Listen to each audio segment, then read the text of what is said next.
Bueno, buenas tardes. En primer lugar, agradeceros vuestra asistencia y espero que disfruten de una tarde que yo creo que será muy instructiva para todos. Me presento para que las personas que no me conozcan, la mayoría me conocéis, pero habrá personas que no me conozcan. Yo me llamo Isidro Romero y soy el concejal de Cultura en esta legislatura. Lo fui en la anterior y vuelvo a repetir en esta. Así que, nada, hoy estamos en otro acto más dentro de la cultura del Ayuntamiento. Otro acto más dentro de los numerosos actos que llevamos ya hechos. Hemos hecho presentaciones de libros, donde la asistencia fue fabulosa. Hoy es excepcional la asistencia y hoy es otro tipo, no es una presentación de un libro, pero es una conferencia. Una conferencia, además de una persona paisana nuestra, muy conocida por todos vosotros, no en vano, ha sido profesor de varias generaciones de los aquí presentes. A mí yo no me llevo tampoco mucha edad con él, pero no me cogió, pues yo creo recordar que él hizo práctica cuando terminó magisterio y estaba yo en octavo de básica, lo hice aquí en el colegio. Luego pues corrígeme Francisco si me equivoco, sobre el año 74 por ahí. Así que, nada, ¿no fue por ahí? Antes de ayer, ¿no? Antes de ayer, exactamente. Antes de ayer. No queremos decir la edad porque si no... Pues nada, ya le digo que otro acto más dentro de la cultura y en este muy especial. Además, ya le digo, persona conocida por todos vosotros. Yo desde el Ayuntamiento, su nombre es Francisco Javier Vázquez Muñiz. Yo desde el Ayuntamiento quería agradecerle el detalle que ha tenido de hacer la conferencia en su pueblo y sobre un tema que nos interesa a todos los que estamos aquí presentes y a los que no hayan podido venir por alguna causa. Así que mi más sincera enhorabuena, Francisco, por tu trabajo y por esos años que lo has dedicado. Esperemos que haya una publicación pronto del libro sobre este tema. Y nada, yo nada más que voy a ser breve porque el verdadero protagonista es él. Deciros que el Ayuntamiento sigue con su programación extensa de cultura. En vano, pasado mañana tenemos otro ciclo de música de cámara, de aquí, en la iglesia parroquial a las 9, y de aquí invito al que quiera asistir, que son bastante interesantes. Es el segundo ciclo que se hace. Y además de diversas actividades encabezadas por el campamento, que todo el mundo lo conocemos. Pero sí quisiera resaltar hoy en Cultura, porque ha sido reciente el premio que ha tenido otra vez nuestra biblioteca. Yo creo que eso nos honra y aquí tenemos a la bibliotecaria y ya después ya nos dedicará a decir unas palabras, pero yo creo que ha sido un premio merecido, el premio María Moliner a animación a la lectura. Así que eso no es por casualidad, los premios no se dan por casualidad, además está avalado por el Ministerio de Cultura y Deporte. Pero claro, detrás de esto hay un trabajo, y el trabajo es del equipo de cultura. Yo, muchas veces Charo me relata, pero yo tengo que resaltarlo siempre. El equipo de cultura que tenemos en el Ayuntamiento de Jabugo es excepcional. Un trabajo serio, constante y además muy profesional. Yo espero que sigan así el resto de la legislatura y las venideras. Vamos, que yo creo que sí, porque son personas bastante responsables. Así que nada, yo no os voy a aburrir más y le voy a pasar la palabra a Charo, que por cierto ha sido alumna de Francisco, lo conocerá más y ella os indagará más sobre su persona. Así que, Charo, tiene usted la palabra. Muchas gracias.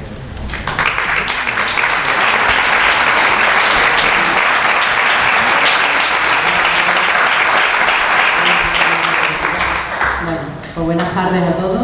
Me encanta así lleno de gente en un acto cultural como este. Estoy un poquito nerviosa porque estoy un poquito desentrenada porque llevo un tiempo sin hacer actos públicos, pero bueno, espero que no se note mucho. Yo, pues, en primer lugar, ya hay muchas cosas de las que iba a decir que me las ha dicho Isidro, pero improvisamos.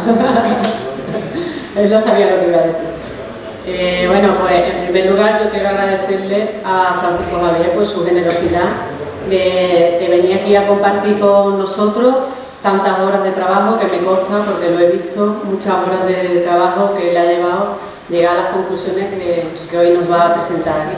Así que en primer lugar pues yo quería agradecerle esa gran generosidad con nosotros en primer lugar, que es el primer sitio donde lo presentan, ¿no? En Jabugo. Así que muchas gracias, en principio eso. Bueno, ha dicho Isidro que es una actividad que forma parte del área de cultura del ayuntamiento y especialmente de la biblioteca, porque yo en cuanto me percaté de que Francisco Javier estaba investigando y iba a hacer un trabajo serio sobre la historia de Jabugo, inmediatamente, como buena programadora de actividades, intenté aprovecharlo y le dije a él que teníamos que hacer algo con la biblioteca y que su ponencia tenía que enmarcarse dentro de la programación de actividades de la biblioteca, que las bibliotecas no son solo lecturas, son mucho más, aquí en Jabugo son mucho más, y de hecho esos programas de actividades tan amplios y tan diversos son los que están haciendo que año tras año consigamos premios y que la biblioteca de Jabugo sea una de las más reconocidas, yo ya diría que a nivel nacional. Así que actividad de la biblioteca dentro de la programación, que en el próximo proyecto que redactemos para presentarnos al próximo premio María Molineri irá incluida seguro. Muchas gracias. Y bueno, hablar de Francisco Javier, pues yo tengo muchos recuerdos con ellos. Al principio mis recuerdos con Francisco Javier son más relacionados con su esposa, con doña Manoli, porque doña Manoli fue profesora mía, maestra mía, toda la primaria, desde chiquitita, desde que salí infantil hasta que llegué a la segunda etapa. Y bueno, aquí hay algunos compañeros del 75 que saben que fue mucho más que una maestra. De hecho, todavía mantenemos relación con ella. Así que durante los primeros años que yo lo conocí, era el marido de mi maestra, solo el marido de mi maestra. Luego ya un poquito más tarde, en octavo de GB, dejó de ser solo el marido de mi maestra para convertirse en mi maestro de lengua de octavo. Y unos años más tarde, por sorpresa, porque yo no sabía que él había estudiado filología hispánica, me lo encontré como profesor de lengua otra vez en COU. Me preparó para la selectividad en COU Lengua y tengo que decir que me preparaste muy bien porque tuve muy buena nota. Así que esa es mi relación con él, así más cercana. Y bueno, tengo muchísimos recuerdos en el colegio de aquí. Ellos entonces eran muy jóvenes y tenían muchas ganas, ¿verdad? Hacían muchas cosas en el colegio y muchas cosas también para el pueblo. Y quizás tengan también un poquito la culpa de que yo hoy sea bibliotecaria, porque yo no sé si ellos lo recordarán, pero mis primeros pasos como bibliotecaria fueron cuando yo estaba en quinto, en sexto de GB o así, de voluntaria en los recreos en la biblioteca del colegio, organizando los libros de la biblioteca del colegio. Ahí di yo mis primeros pasos como bibliotecaria. Así que a lo mejor tienen la culpa de que ahora sea tan pesadísima en la biblioteca. Y nada, estoy muy contenta. Yo lo empecé a ver por aquí hace ya tiempo, por el ayuntamiento, que venía el archivo a buscar sus datos para su investigación. Y la verdad que me puse muy contenta porque realmente sobre la historia de Jabugo, es cierto que hace poco Félix Sánchez ha presentado un libro sobre la historia, sobre todo de las industrias cárnicas y demás, pero sobre la historia de Jabugo prácticamente no hay nada publicado. Muchas veces vienen a la biblioteca personas que están investigando o personas del pueblo que están fuera y quieren leer cosas sobre el pueblo y no tenemos prácticamente nada que ofrecerle. Así que yo, en cuanto lo vi, pues me pareció algo muy interesante porque conforme haya más investigaciones, se vayan publicando más libros sobre la historia de Jabugo, pues no sé, es importante que el fondo local de cualquier biblioteca esté bien dotado. Así que espero, como ha dicho Isidro, que pronto contemos con un libro en la biblioteca sobre la historia de Jabugo. Y ya de su biografía ya os he hablado algo, pues fue maestro aquí, antes de venir aquí fue maestro en Galaroza, ¿no? Y luego de aquí se fue a Aracena. Amplió sus estudios a Filología Española y fue profesor del Instituto de Aracena y del Instituto de Nerva. Así que tiene una dilatada trayectoria. Ya últimamente ya está jubilado, pero sigue sacando tiempo para dedicárselo a su pueblo, a la investigación y a seguir haciendo cosas que yo creo que la jubilación es un tiempo muy bonito para aprovecharlo en esas cosas. Tampoco me quiero extender mucho más. Estoy como vosotros, muy expectante, con muchas ganas de escuchar lo que tenga que contarnos y ya está, yo le daría la palabra a él y lo dejaría que nos desvele el fruto de todo eso que ha estado investigando. Así que muchas gracias otra vez y te vamos a escuchar. Bueno, pues buenas tardes a todos Y muchas gracias por haber venido. La tarde no está muy favorable para venir con el calor que hace. Quiero darles las gracias a vosotros por esta presentación que me habéis dado, habéis hecho, me habéis sorprendido muy gratamente, os quedo muy agradecido. Bueno, pues para mí es una enorme satisfacción. ¿Se me oye bien? Sí, bien. Es una enorme satisfacción presentar, hacer una exposición breve, tiene que ser breve por necesidad, del trabajo que vengo haciendo desde hace unos años aquí en mi pueblo. Mi deseo ha sido compartir, por supuesto, con vosotros, antes que con nadie, las conclusiones o los resultados de este trabajo que digo. Cuando me ofrecieron Charo y demás y otras personas de Jabugo a hacer esta presentación, me ilusionó mucho. Vi que podía ser una buena oportunidad para compartir este trabajo con todos vosotros.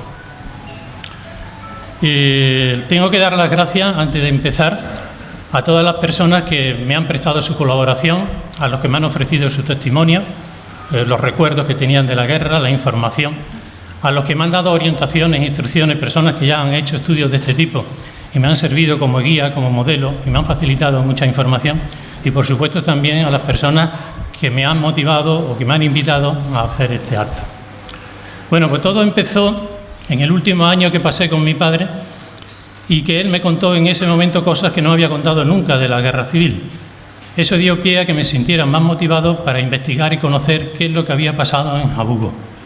Yo siempre me había mostrado interesado por el tema de la guerra civil, pero todo lo que conocía, o todas las publicaciones, todos los libros eran de ámbito nacional, y veía que la guerra como algo que había ocurrido fuera, lejos de aquí. Echaba en falta que hubiera un estudio local de la guerra civil en Jabugo, las cosas concretas, los sucesos que ocurrieron aquí. Más aún cuando empecé a conocer las publicaciones que se habían hecho en otros pueblos de alrededor, como en Aracena, en Cortegana o en Aroche. Eso hizo pues que me animara y empezara este trabajo que, como digo, lo comencé hace unos 5 años aproximadamente.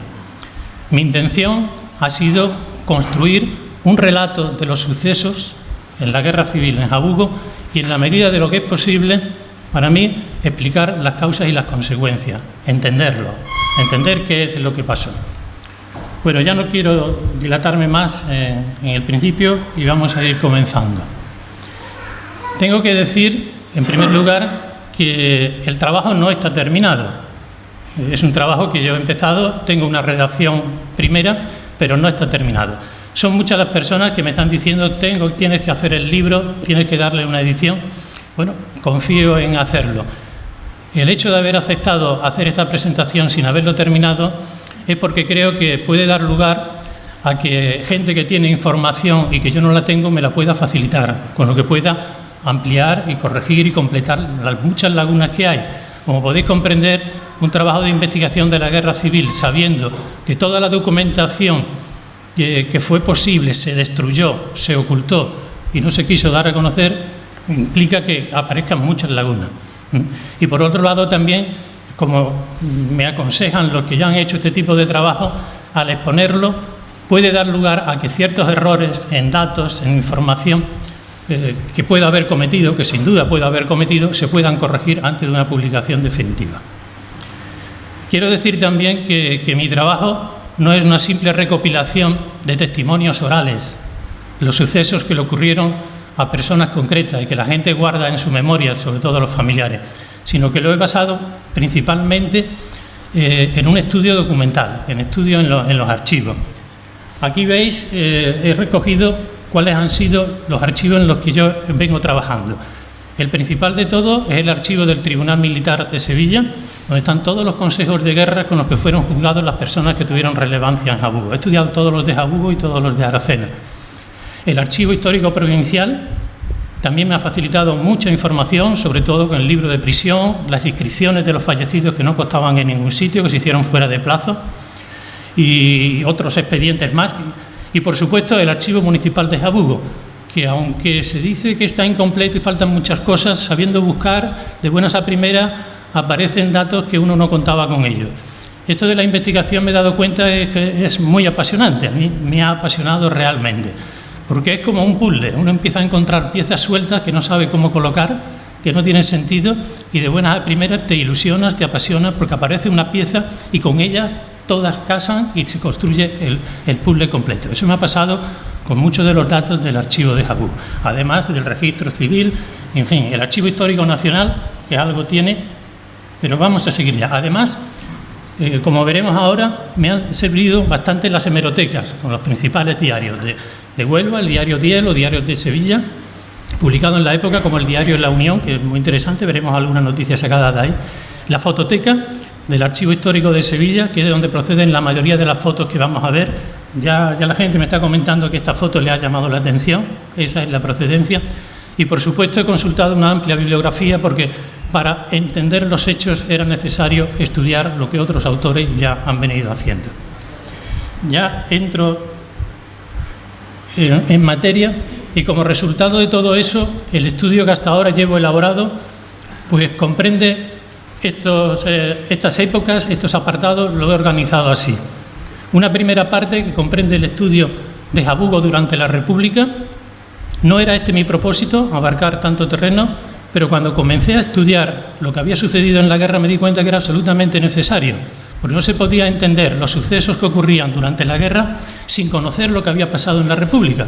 Las personas van a ser procesadas o van a ser fusiladas en función de la actuación que habían tenido en el periodo de la República, lo que era absolutamente necesario. Además, la República me parece que es un periodo poco estudiado, poco valorado, poco conocido y que era absolutamente necesario.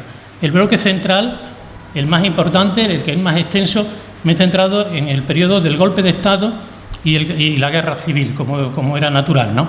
Y sobre todo ahí hay un periodo muy interesante que es desde el 18 de julio, que se produce el golpe de Estado, hasta el 24 de agosto, que entran las tropas nacionales aquí en Jabugo. Ahí van a ocurrir los sucesos más importantes y trataré de resumirlo. Para mí lo más difícil de todo esto ha sido tratar de concentrar toda la información que quería dar en lo que no debería durar más de una hora. Voy a intentarlo. Saltaré muchas cosas, iré muy rápido, pero voy a intentarlo. El último bloque, que no podía ser de otra manera, después de la guerra civil era necesario estudiar qué ocurrió en Jabugo al acabar la guerra. Todos sabemos que si la guerra fue mala, la posguerra fue peor. Y entonces hay un periodo también muy interesante que estoy estudiando, que es Jabugo bajo el mando de Falange. Seguimos ya. Bien, para el estudio de Jabugo durante la República me he basado en el estudio de las actas capitulares. Para los que no lo recuerden, las actas capitulares son las que se levantan después de cada sesión de pleno del ayuntamiento. Si están bien elaboradas, pues son un diario extraordinario para conocer todo lo que ocurre en la vida municipal, porque ahí aparecen los temas que se tratan, los problemas, los acuerdos, las soluciones y además otros documentos del archivo municipal de Jabugo me han permitido dar una visión de lo que ocurrió en Jabugo en la República. Pero antes me he permitido retroceder un poquito, a ver si tengo tiempo, para que se vea el cambio que supone la República respecto al periodo anterior, los últimos años de la monarquía y la dictadura de Miguel Primo de Rivera. Y aquí voy a señalar una serie de proyectos que se van a llevar a cabo en Jabugo que me parecen que son muy significativos y que voy a ver muy brevemente, muy rápidamente. Mirad, en estos últimos años el ayuntamiento de Jabugo pues está en manos de lo que podemos decir, llamar las familias notables de Jabugo. Los nombres se repiten. Ahí tenemos Juan Manuel González Martín, Antonio Sánchez, Rafael Sánchez, vuelvo otra vez. Un breve periodo otra vez Antonio Sánchez, y esos proyectos importantes de Jabugo que yo quería señalar son los siguientes. Aquí veis una foto antigua del que muchos conocéis del paseo de Jabugo, y esos proyectos van a ser la ampliación del paseo. Esa ampliación del paseo y la construcción del paseo exigía también el derribo de la antigua ermita, de la ermita vieja dedicada a San Sebastián y que estaba situada en el lado opuesto a este que se ve, a las fachadas que se ven aquí en el paseo, en el lado contrario, entre la calle Castaño y la calle La Fuente. Esta ermita estaba dedicada entonces a escuelas de niños, pero estaba en malas condiciones. Ya se había intentado derribar en otras ocasiones, pero no se ponían de acuerdo. Al mismo tiempo se proyecta la ampliación del ayuntamiento, derribando la casa que está colindante, ampliándolo y demás, y al mismo tiempo se compran las casas en las traseras del ayuntamiento en la calle Triana para construir la plaza de abasto, que fueron los puestos de la plaza de abasto. Y la obra quizás más significativa es la construcción del segundo grupo escolar. Ya estaba construido el primero, que era de escuela de niñas, pero los niños seguían en la, como he dicho, en la ermita. Y bueno, todas las obras estas guardan un poquito de relación. Al que se le manda a construir una cosa tiene que derribar la ermita. Los escombros de la ermita, los materiales de la ermita tienen que servir para la ampliación del paseo. Sigo adelante. No quiero dejar de mencionar el autor de estas obras en Jabugo al que se le van a encargar, que es don José Granados de la Vega. Es un arquitecto que es algo más que un arquitecto de pueblo, y para poner la relevancia de este arquitecto, que creo que si se investigara en Jabugo nos podíamos llevar una sorpresa de las obras que hizo en Jabugo, tiene una relación estrecha con familias importantes de Jabugo. Bueno, pues para poner la relevancia de este arquitecto diré que trabajó con Aníbal González en la Exposición Universal del 29 y que es el autor de 2 pabellones, el de Colombia y el de Guatemala. Eso nos puede dar una idea de la importancia de este arquitecto. Aquí vemos una foto que también será conocida ya del paseo construido, ya elevado. Este es el segundo grupo escolar, cuando se está terminando, y una foto que os puede llamar la atención es esta, que parece ser que es la única foto que se conserva de la ermita, con el maestro don Victoriano Jiménez con los niños, y la siguiente en la que ya está don Victoriano Jiménez, pero en la escuela, en la puerta del grupo escolar. Ya con esto termino esta parte y entramos ya en el periodo que íbamos a ver, la llegada de la República. Después de las elecciones municipales de abril, del 12 de abril, el 14 de abril, como sabemos, se va a proclamar la Segunda República Española, que va a ocupar desde el año 1931 a 1936. La República es bienvenida, todo el mundo confía en que la República va a poner solución a ese periodo de crisis que viene sufriendo la sociedad española, tanto política como económica, en todo el social. Veis que con este periódico lo reflejaba. Viva la República Española, decía, y señalaba que el nuevo régimen llegaba sin sangre ni lágrimas. La República entusiasma. El día 15, como digo, se celebró un día festivo, y rápidamente la República va a elaborar la primera Constitución. Esa Constitución me voy a permitir recordar algunos de sus artículos para que veamos la diferencia que supone la República respecto al periodo anterior. Esta República se definía como una república democrática de trabajadores de toda clase en régimen de libertad y justicia. Todos los españoles serían a partir de entonces iguales ante la ley. No había privilegios de naturaleza, de filiación, de clase social, de ideas políticas. Y 2 cosas importantes que también tendrían sus consecuencias. El Estado español no tenía religión oficial, con lo que la relación entre la Iglesia y el Estado se vería afectada. Y un gran objetivo o propósito de la República es una enseñanza pública, universal y laica. La República, como digo, se acogió con mucha ilusión, pero también con mucho miedo a las reformas que planteaba. Sabemos que la República surge contra la monarquía obsoleta y con la figura del cacique que dirigía la política municipal y la política provincial. Y como digo, supuso un cambio importante en las relaciones de la Iglesia y el Estado. Pero lo más importante de la República y aquello que se le temía eran las reformas que tenían previstas. La reforma laboral y la reforma agraria, la siempre iniciada y nunca terminada reforma agraria.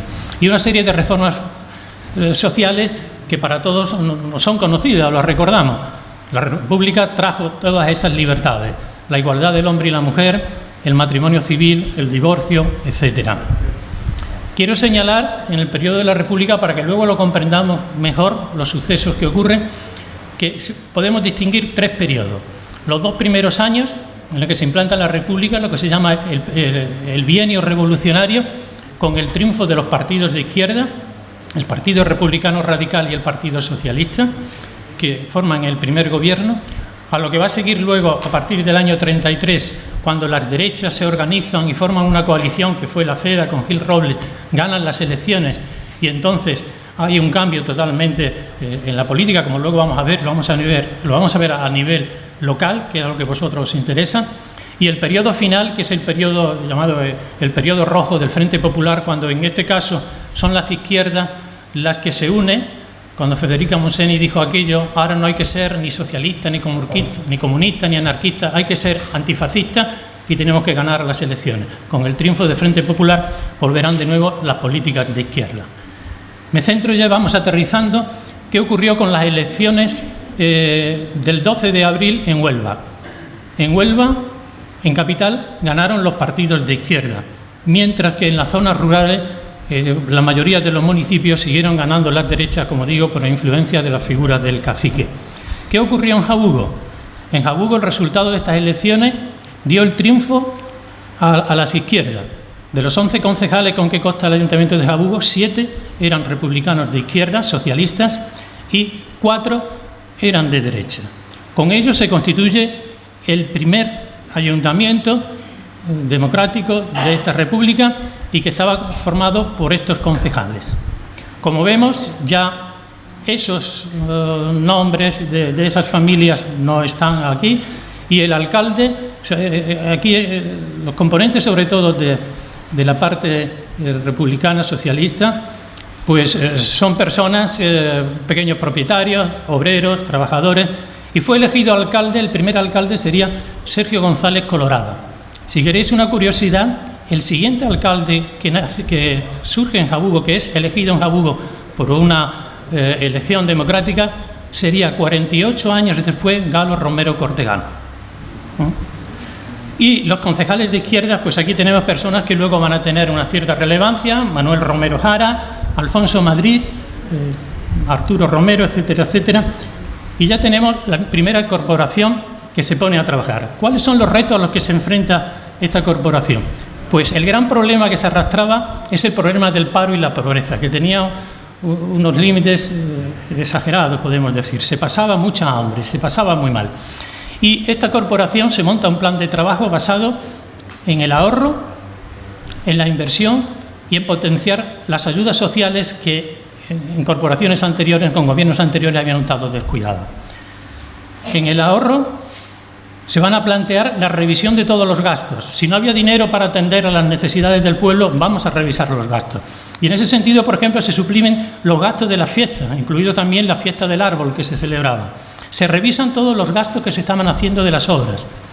Y en especial, lo de las casas aquellas que os dije que derribaron para construir los puestos, se mandan a 2 peritos que tasen de nuevo el precio que se había pagado por esas casas, y hay un concejal que llega a proponer que, puesto que considera que se ha pagado más de lo que valían las casas, se les reclame a los responsables de la anterior corporación y que paguen la diferencia, para que veáis ejemplos de políticas que se están llevando a cabo.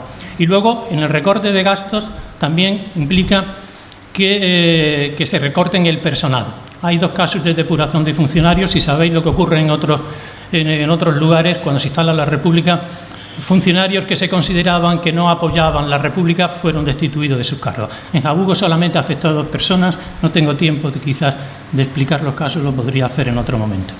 En el plano de la inversión se recurre a lo de siempre: reclamar a la Diputación el dinero que tenía que pagar, las 18.000 pesetas que ha prometido para construir las escuelas y que no llegan y que están paralizadas. Reclamar también el reparto de utilidades. Para los que no sepan lo que es, son los tributos que tienen que pagar a los hacendados. Las cuotas estaban atrasadas y los pagos no se llevaban en efectivo. Y por último, todo eso invertirlo en lo que siempre se ha hecho, en obras y servicios: las calles, los caminos, el alcantarillado, el problema del agua que veremos, y acabar de construir las escuelas. Y en las políticas sociales, 2 cosas muy importantes. La corporación va a dar el apoyo a las reivindicaciones laborales y va a exigir el cumplimiento de la legislación laboral. Y por otro lado, va a potenciar las ayudas a las familias, los socorros necesarios que tiene que dar, y por ejemplo, esa ayuda a los pobres que no tienen acceso al médico o a la farmacia. Pero el gran caballo de batalla y lo más importante va a ser la reforma laboral, el grave problema del paro. Y en este sentido, la corporación va a conseguir 3 logros importantes rápidamente. 1, crear una comisión mixta de trabajo en la que van a estar representados los patronos y los obreros para afrontar el problema del paro. Se va a constituir una bolsa del trabajo en la que tienen que estar inscritos todos los obreros que reclamen trabajar. Y lo que es más importante, se llega al acuerdo de unas bases de trabajo. Las bases de trabajo eran las que fijaban los salarios que correspondían a cada uno de los obreros y que obligaban a las empresas a pagar esos salarios. Aquí un ejemplo de esos documentos, para que veáis de dónde saco yo los datos, es el acta de constitución de la Junta Mixta de Trabajo. Aquí aparecen los miembros que la forman de la patronal, podéis ver algunos nombres: Jacinto García, Rafael Sánchez, Juan Manuel Romero, etcétera, etcétera, y los miembros obreros que la constituían: Miguel Santos Romero, Antonio Fernández, etcétera, etcétera. Bien, este es el documento que presenta el sindicato de la UGT, que se llamaba Sindicato de Resistencia y Oficios Varios, para negociar las bases de trabajo. Si lo veis, o si se aprecia bien, veis que están a máquina escrito unas cantidades y a lápiz han hecho unas anotaciones con el objeto de la discusión. Para que nos hagamos una idea de la situación en la que se vive, los salarios en esta época, ahí he recogido algunos, los obreros rondaban entre las 3,50 y las 4 pesetas. Los peones 2,50. Y bueno, y uno significativo que estaréis viendo, la pobre maestra del Quejigo le pagaban unas 50 pesetas al día. Para que lo comparemos esto con los precios que solían saber en la época, he recogido algunos. Un kilo de pan se vendía en principio a 60 céntimos, después a 80 céntimos. Para hacer rabiar a los jóvenes le diré que de una peseta le devolvían 2 perras gordas. Que de eso ya no se entera. Bueno, ahí tenéis el precio también del tocino y un precio que me llamó la atención. Fijaos, Sánchez Romero vendía un kilo de costillas raspadas y saladas a 2,95. Imaginaos lo que le costaba a una obrera comprar un kilo de costillas. Vale, las bases salariales que se aprobaron ya en este primer momento fueron estas. Los maestros albañiles cobrarían de 6,50 pesetas, los peones de fábrica 5, si eran especializados cobraban 6.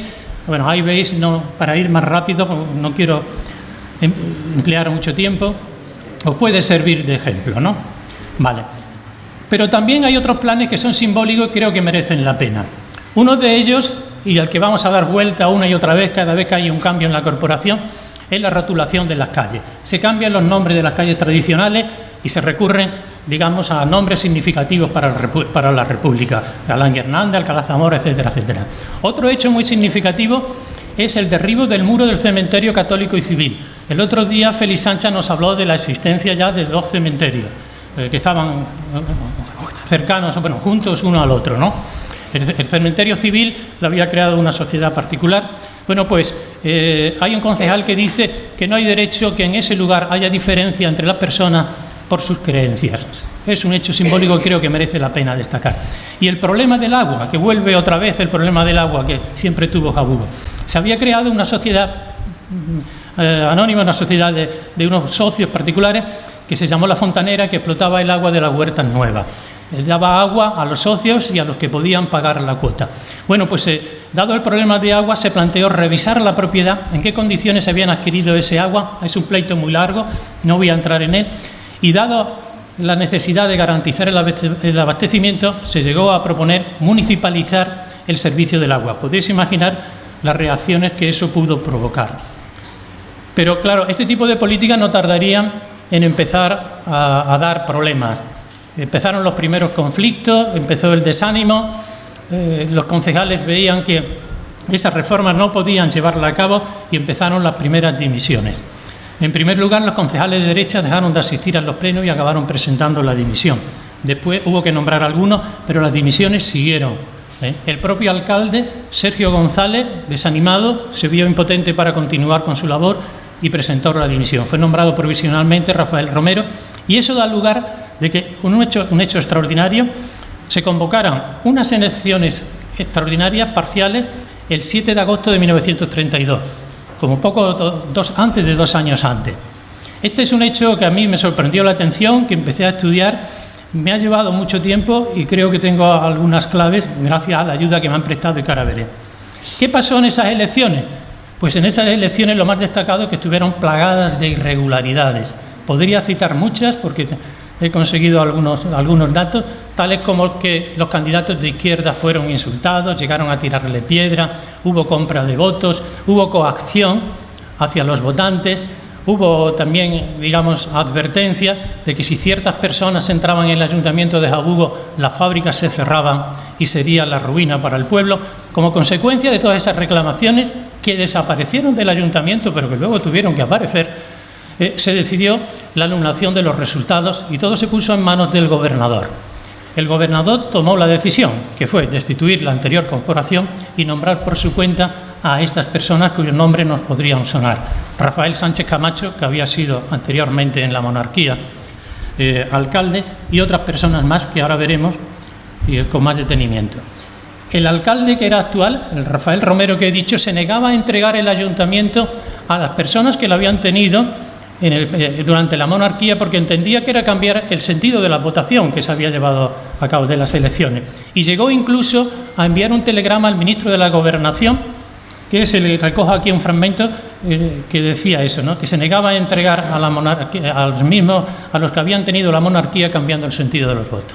Tengo que citar aquí que todos estos documentos me han sido facilitados por el profesor Cristóbal García, de la Universidad de Huelva, que ha estudiado extensamente los partidos políticos y las elecciones en Huelva, y me ha facilitado este telegrama y otros datos más.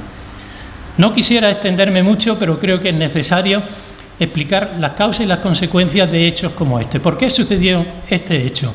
Pues las causas están en la oposición que va creciendo a la República.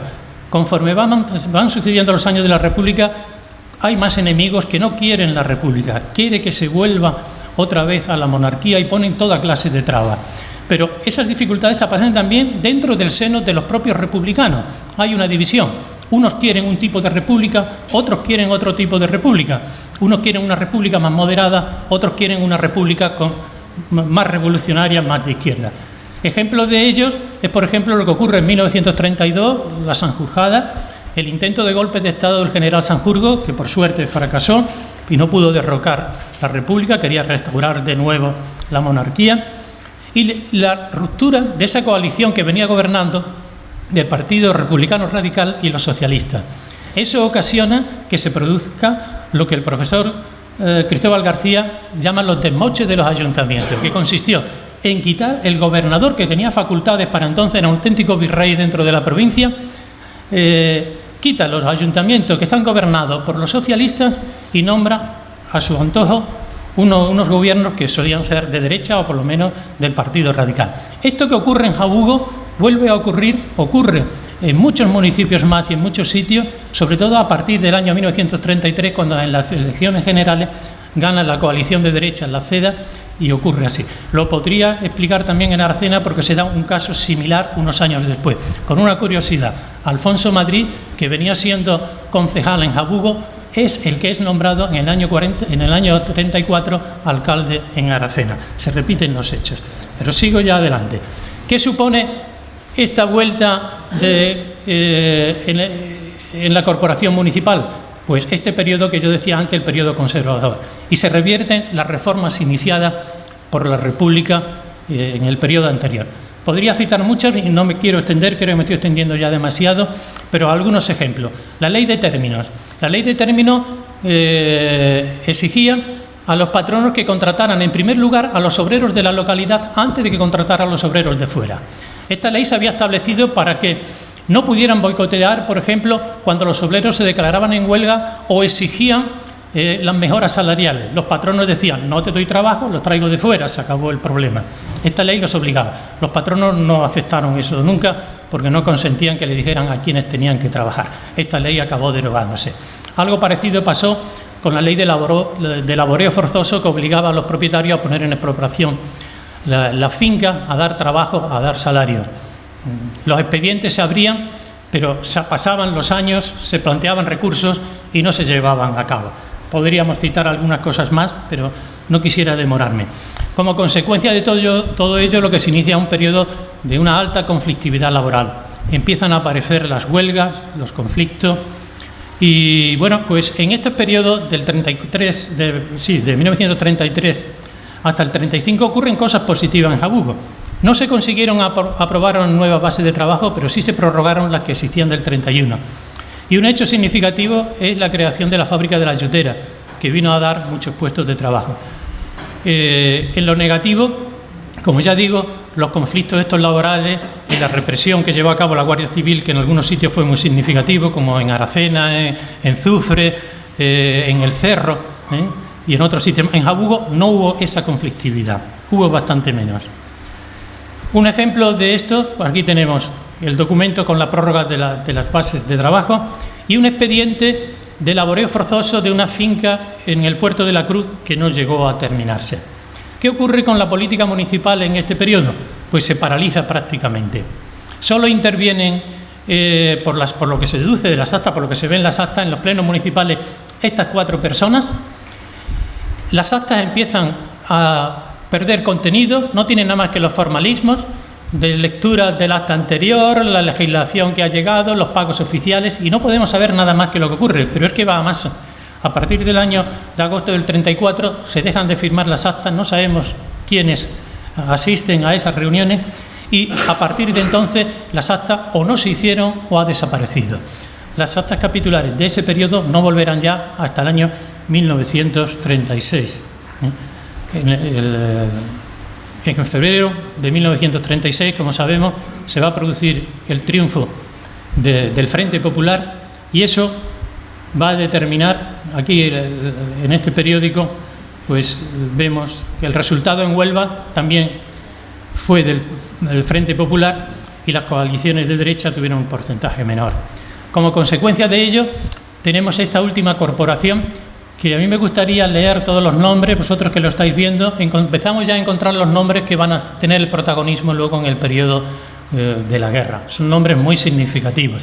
El alcalde que fue elegido fue Virgilio Jara, que es un hombre que no es de izquierda, es un hombre del Partido Unión Republicana. Pero aquí aparecen nombres tan significativos como Fermín Rivero, como Manuel Vázquez Justo, Eleuterio Camacho, etcétera, etcétera. Solamente decir 2 cosas. Todos ellos se verían enfrentados a un consejo de guerra con sentencias muy variadas, muy distintas, algunas muy graves. Y a 4 de ellos le costaría la vida haber formado parte de esta corporación municipal. Se verá luego. Bien, con el nuevo Frente Popular se reactivan de nuevo, se da un ímpetu a las políticas sociales. Se inician o se le dan más a las obras en las calles y en las plazas para combatir el paro, se requiere a los patronos para el empleo de obreros y aquellos que se decían, aquellos que ya no están en condiciones de devengar un sueldo y que no le van a dar trabajo, al menos que se les dé un socorro de 5 panes a la semana y medio kilo de tocino. El sábado y el domingo no se comía. Vale. Un ejemplo de esto son unos documentos muy curiosos que he encontrado. Es cómo el Pleno hace suyas las reivindicaciones de los obreros. Este primero está presentado por la Agrupación Socialista de Jabugo y el sindicato, y en ello lo que le planteaba el ayuntamiento es exigir el cumplimiento de las bases, prohibir a las fábricas que hicieran deshoras para dar más jornales y menos deshoras, crear un préstamo pidiéndole dinero a los capitalistas para acabar el hambre, distintas cosas más. Aquí, si os dais cuenta, está firmado por Felipe Esteve como presidente de la Asociación Socialista y como José Pablo Fernández como presidente del sindicato de la UGT. Pero hay más. Este es muy significativo y es digno de estudiar, sí, para ver los nombres uno a uno. Este lo presentan los trabajadores de Sánchez Romero exigiendo reclamando que se paguen los salarios establecidos en las bases. Y hay más. 50 obreras del Repilao presentan también este escrito reclamando a la empresa Delgado, Martín y Sánchez, al que se unen también otras 34 obreras de otros pueblos. Como consecuencia de ello, el alcalde Virgilio Jara se ve obligado a hacer un decreto en el que comunica a todas las empresas y le exige que el pago de las bases en 48 horas y si no ponerlo en conocimiento del gobernador. Se requiere también a los patronos una mayor contratación de obreros y el resto ya se encargaría el ayuntamiento con las obras que tiene previstas hacerla. Y se decide también recurrir al laboreo forzoso que, como digo, se iniciaba pero no se terminaba y haciendo uso también de la comisión de la Policía Rural. ¿Qué pasó con todo ello? Pues todas las empresas aceptaron la propuesta del ayuntamiento, salvo Sánchez Romero, que se negó y presentó un recurso muy extenso. La respuesta fue que 2 concejales, Manuel Vázquez Justo y José Delgado Jimeno, se encargan de llevar la gestión directamente con el gobernador y el resultado fue que el gobernador dio la orden de que Sánchez Romero pagara no solo las bases, sino también las diferencias de los sueldos que ya había abonado. ¿Cuál sería el desarrollo a partir de entonces? Pues que el desarrollo en la alcaldía fue, evidentemente, estas políticas desgastan mucho. Virgilio Jara dimite y le van a suceder Manuel Vázquez Justo, desde abril a junio, y en el último mes es Felipe Esteve el que es nombrado alcalde. Felipe Esteve ya había sido nombrado concejal en la primera corporación, pero habían impugnado su nombramiento y él decidió apartarse, y es ahora cuando es nombrado de nuevo concejal y en la misma sesión extraordinaria es nombrado alcalde. Quiero señalar muy rápidamente en este periodo grandes acuerdos que se llegan. Uno es la creación de un registro local de colocación obrera, del que estaban obligados los patronos a sacar los obreros que tenían que trabajar y a los obreros a estar inscritos en él. Se llegó a un acuerdo con los patronos en este sentido y se renovaron las bases de trabajo. Se llegó con un acuerdo con la fontanera para poner dos grifos de uso público en Jabugo, como decía el alcalde, siquiera para beber. Se subieron los salarios a todos los funcionarios y empleados del ayuntamiento, otra vez el cambio de los callejeros, pero hay una cosa que quiero destacar. Durante este periodo no hubo ninguna huelga en Jabugo, ni hubo ninguna depuración más del personal del ayuntamiento. Y finalizo ya el periodo de la República, espero no haberlo entendido mucho, planteando sencillamente una reflexión que creo que es obligada, que sería: ¿por qué fracasó la República? ¿Qué errores cometió la República? Pero ¿qué logros también consiguió la República? Resumidas cuentas, había que plantearse también por qué vino la guerra civil, quién quiso la guerra civil. Y yo termino parafraseando al escritor Eduardo Galeano, y creo que la frase puede ser significativa y puede resumir esto. Tomo sus palabras prestadas y digo que la República fue lo que pudo, no lo que quiso. Y pasamos ya al periodo que pone fin a la República. El 18 de julio, cuando parte del ejército se subleva y va a dar comienzo, como lo sabemos, luego originará la guerra civil y el fin. El general Queipo de Llano, el día 19 de julio, proclama el bando de guerra en Sevilla. Este es el radiograma que envía a Huelva, en el que pide que se declare el estado de guerra, que se desarme a los directivos obreros, que se arme a los de derecha, incluso a los fascistas, y ordena la detención del gobernador civil y militar de Huelva. En Huelva parece que la noticia del golpe de Estado no se le da la importancia que tiene. Este es un recuadro en el diario Diel y se le da poca importancia. Se confía en que el gobierno va a conseguir solucionar rápidamente esto. Como digo, Huelva va a permanecer leal a la República durante un tiempo. El gobernador lo que hace es una llamada al orden y a la paz, pero no tendrá más remedio, cuando los acontecimientos se precipitan, de acabar entregando las armas a los partidos, y con ello, pues evidentemente, la guerra comienza. En el avance de las tropas sublevadas desde Sevilla, el día 29 de julio llegan ya a Huelva. Huelva cae en poder de los sublevados y el comandante José de Vierna declara el estado de guerra ya en toda la provincia. ¿Qué va a ocurrir a partir de entonces? ¿Cómo se va a organizar la vida política social? Las autoridades, ¿a quién van a seguir? ¿A las autoridades de la República que siguen fiel a ella o a las nuevas autoridades militares? Para solucionar esto se crearon lo que se llamó el comité local de defensa de la República. En todos los pueblos se constituyó este famoso comité del que todo el mundo supongo que habrá oído hablar. Las funciones que asume este comité pues fueron, la vamos a ir viendo ahora muy rápidamente: el control de la información, el control de los cuarteles y de la Guardia Civil, procurar el orden y la vigilancia en la localidad y asegurar el abastecimiento. El control de la información es fundamental. Teléfonos, telégrafos, radio, por supuesto. ¿Por qué? Porque era necesario evitar que la información de los sublevados llegara a aquellas zonas en las que todavía no se había declarado el bando de guerra. Si se conoce que el golpe de Estado va triunfando, todo el mundo se suma al golpe de Estado. Era fundamental también para conocer el movimiento de las tropas. Había que controlar la información tanto que llegaba, pero como la información que salía. En ese sentido, lo que se hizo fue establecer vigilancia en teléfonos y en telégrafo. En Jabugo el control de telégrafos y teléfonos era más fácil. Felipe Esteve era celador de telégrafos. En ese sentido, ahí estaba la información, se podía controlar. Y lo de la radio también. Bueno, esto resulta un poco raro. ¿Cómo se puede prohibir que se escuche la radio, ¿no? ¿Y qué emisoras se puede escuchar y qué no?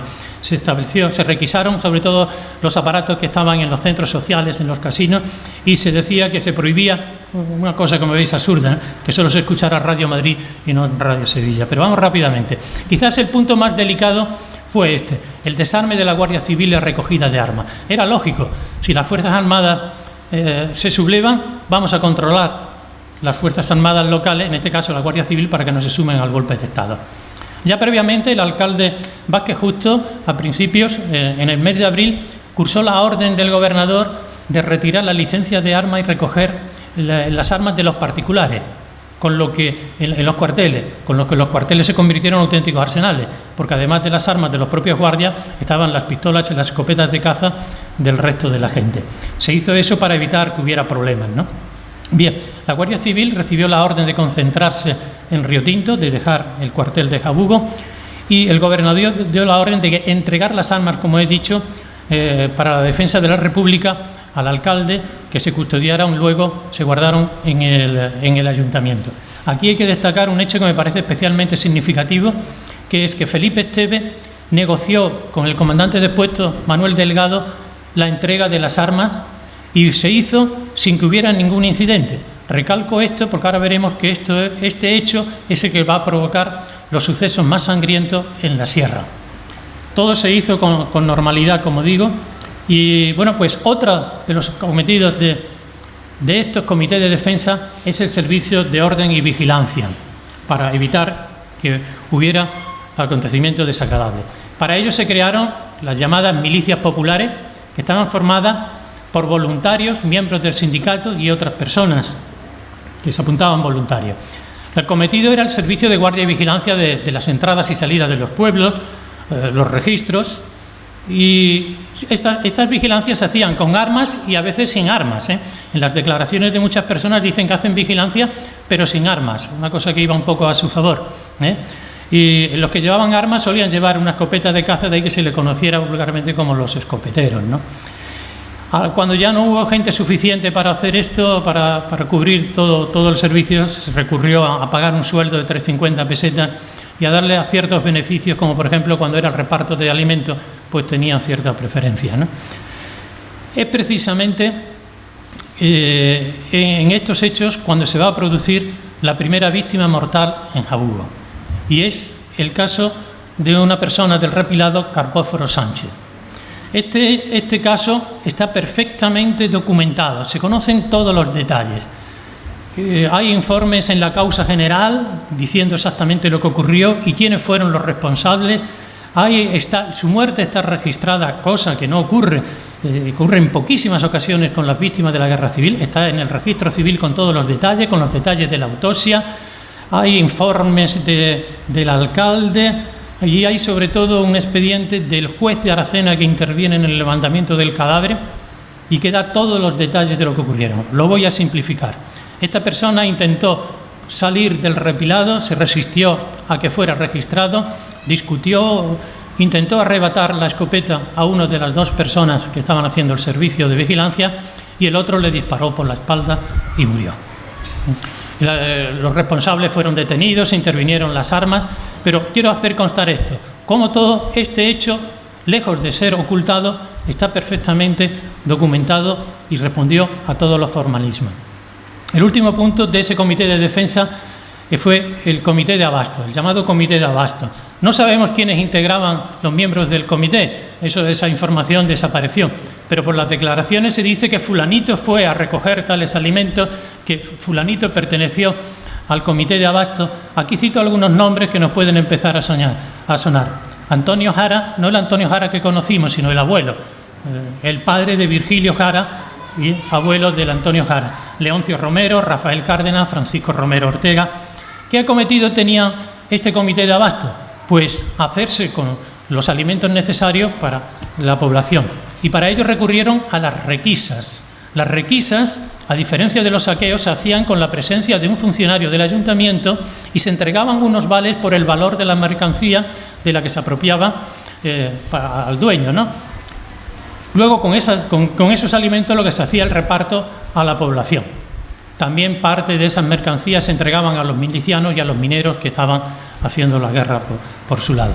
Cuando se hacía el reparto de estos alimentos en la Plaza del Paseo, acudía todo el mundo, hasta las familias de los guardias civiles, era mucha el hambre.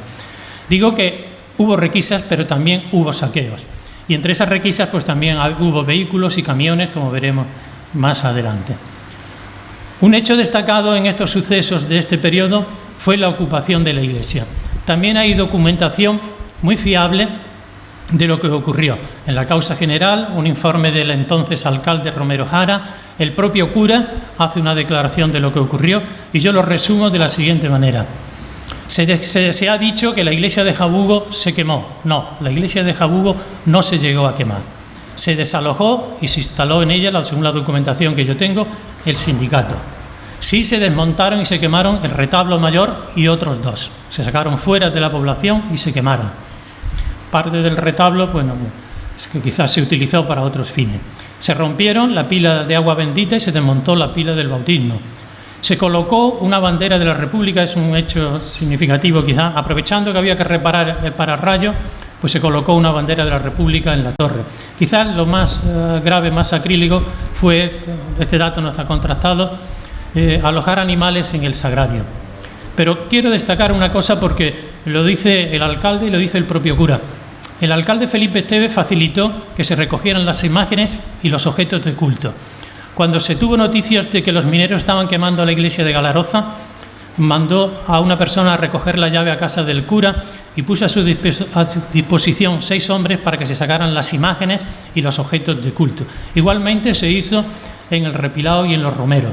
Se respetó, el alcalde aseguró al cura que nada le pasaría ni que nada le faltaría. Y se permitieron una cosa significativa, los cultos en el interior de la iglesia, el toque de campanas, que en otro sitio era grabado con impuestos, los entierros religiosos se llegaron a producir hasta el último momento y siempre se reconoció la actuación de los alcaldes que habían pasado durante este periodo. Esta que muestro ahora es una foto que en la Biblioteca Nacional de Madrid aparece como de Jabugo, pero no es de Jabugo, ¿eh? Esta es de Campofrío. He podido comprobar que es de Campofrío, pero nos puede dar una idea de cómo quedaron las iglesias. Otro de los hechos destacados significativos de este periodo es la detención de las personas de derecha. En otros pueblos fue bastante relevante. En Aracena se contabilizan más de 70 personas que fueron detenidas. En Jabugo solamente hubo 3 detenidos. Antonio Canela Paradas, el médico, Miguel Santos Sánchez y Peregrino Sánchez. Solo hubo estas 3 personas. Peregrino Sánchez quedó detenido solamente en el domicilio. Y bueno, yo sobre esto recurro a las palabras del alcalde Romero Jara, que dice que, salvo los inconvenientes de la detención, no sufrieron maltrato y se le permitió las visitas de los familiares.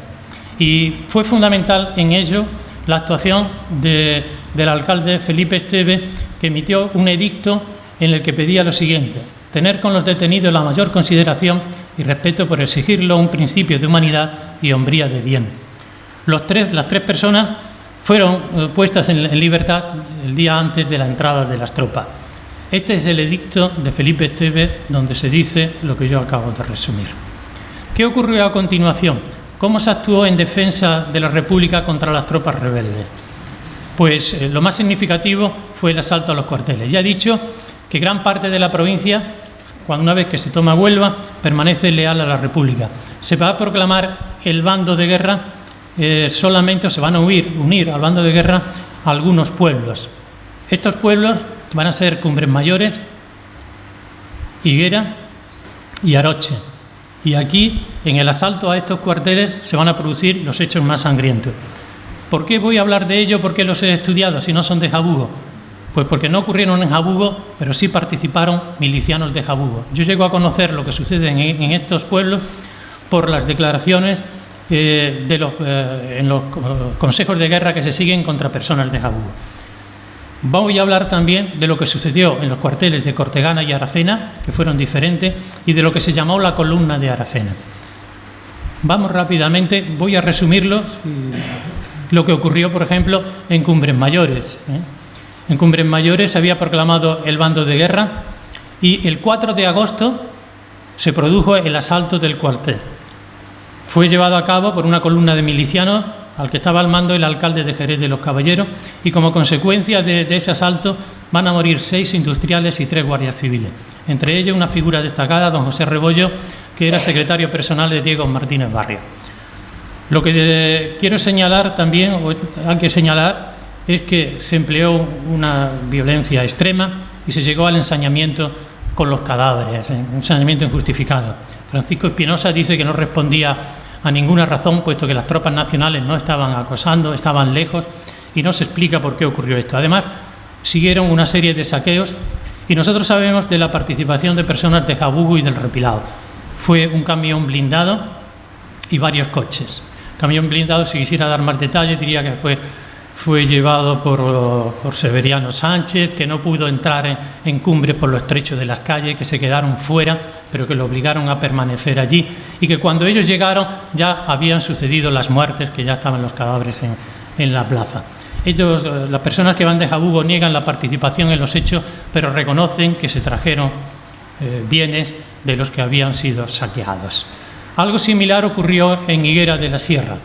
Allí el capitán Peralta resistía sin entregar las armas y la columna al mando del capitán Antonio Molina, milicianos de Aracena y también de Jabugo, se produjo el asalto al cuartel. 6 de los 8 guardias murieron y resultaron también heridas algunas de las mujeres cuando trataron de huir y demás. Y también, lamentablemente, hubo un ensañamiento con los cadáveres. No voy a entrar en detalle. Aunque, por ejemplo, José Pablo y Felipe negaban que de Jabugo hubiera habido gente en el asalto del cuartel de Higuera, yo sí que he recogido testimonio. Dos de las mujeres que resultan heridas, cuando son trasladadas a Aracena en un camión para ser curadas, reconocen a una persona de Jabugo entre los milicianos. Y un chofer de Aracena, que trae de vuelta a los participantes en el asalto de Higuera, dejan gente en Aracena y continúan con el resto hasta Jabugo.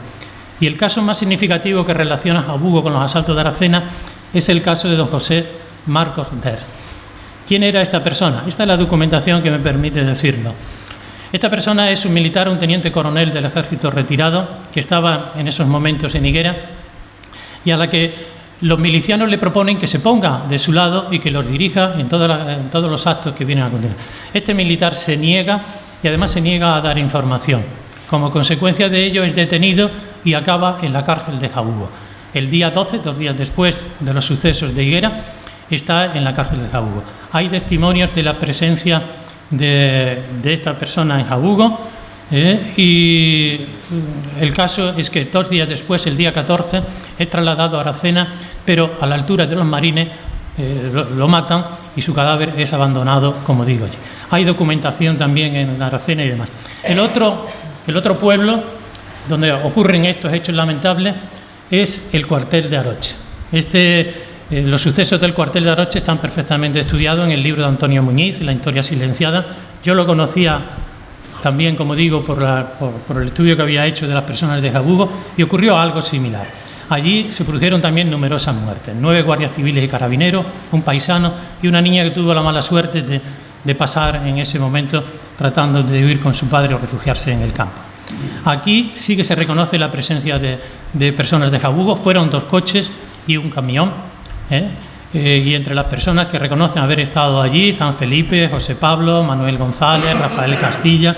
Todos ellos niegan la participación en los sucesos, pero reconocen haber prestado ayuda a las personas heridas. Cada una de estas mujeres la llevan a curar, después vuelven y la traen. Pero también hay que reconocer, y eso lo dicen ellos, que se trajeron algunas cosas del saqueo, una máquina de escribir del cuartel, una bicicleta, ropas de los guardias civiles y otras cosas que dejaron en el sindicato. En el cuartel de Cortegana, ¿qué pasó? El cuartel de Cortegana se mantuvo hasta la mediodía del día 10, cuando ya había sido asaltado el cuartel de Higuera. Y en este caso, distintos historiadores señalan que fue determinante la llamada del alcalde Felipe Esteve advirtiendo al capitán de la Guardia Civil que una columna de milicianos se dirigía a Cortegana y que era preferible deponer su actitud, entregar a las armas y evitando así un baño de sangre, como sí ocurrió.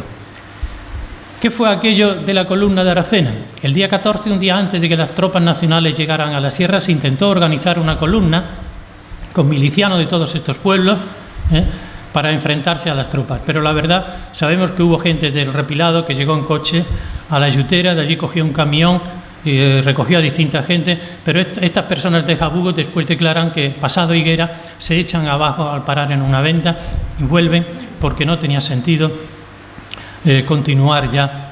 Evidentemente, una tropa de milicianos no se podía enfrentar a lo que venía, que es la columna Redondo, la tropa y allá sublevada, una columna militar que es la que va a llevar a cabo la campaña de Aracena. Está al mando el comandante Luis Redondo, aquí tiene a 3 de sus jefes, un requeté, Enrique Barrao y Pepe León, y yo he seguido esta campaña. Una de las fuentes ha sido este libro con la columna Redondo que escribe el capellán, es un jesuita, es un cura que va con la propia columna y hace un diario, una crónica prácticamente de todo lo que va ocurriendo. Hay que tener muchas reservas para saber lo que dice, para darle valor a lo que dice, porque podéis imaginar el tono propagandístico que tiene, pero nos puede servir para muchas cosas. Bien, en este esquema he tratado de reflejar cómo se va a producir la ocupación del resto de la provincia. Una vez que las tropas sublevadas llegan a Huelva, el resto de la provincia se va a hacer de la siguiente forma. Una columna va a salir de Huelva hacia el norte, hacia Valverde, para tratar de llegar a la zona minera. Otra columna va a salir desde Sevilla y a través del Castillo de la Guarda llegar también a Río Tinto, y la que nos interesa a nosotros, que es la columna Redondo, que llega a la sierra, primero a Higuera, es el primer pueblo al que va a llegar y por donde va a empezar. Bueno, antes había estado en Santa Olalla, pero vamos por detalle. Esta columna ya es una columna militar perfectamente armada. Estaba formada principalmente por requetés, pero contaba con artillería, ametralladoras, infantería, guardia civil, etcétera, etcétera. Y el recorrido que va a hacer lo va a simplificar mucho, las etapas. Ese gráfico que está ahí es el que hace Bernabé Copado de las etapas que van a seguir. Yo las voy a simplificar y las vamos a ver luego más adelante, no me detengo ahora. Otro documento que nos sirve para saber qué es lo que ocurrió es esta crónica que se publica en el diario La Unión y da toda clase de detalles desde que comienza con la toma de Higuera hasta la toma de Aracena y después sigue con la toma de Jabugo y demás. Perdón. Bien, las etapas, por ir simplificando, son las siguientes. El día 15 se produce la ocupación, las tropas entran en Higuera prácticamente sin resistencia. Después, el día 18, en Aracena. Después continuaron por Alájar, Santa Ana, Almonaster y Cortegana. Y después de Cortegana llegaron a Jabugo. Aquí he señalado lo de Almonaster como único combate porque es el único combate de fuerzas armadas.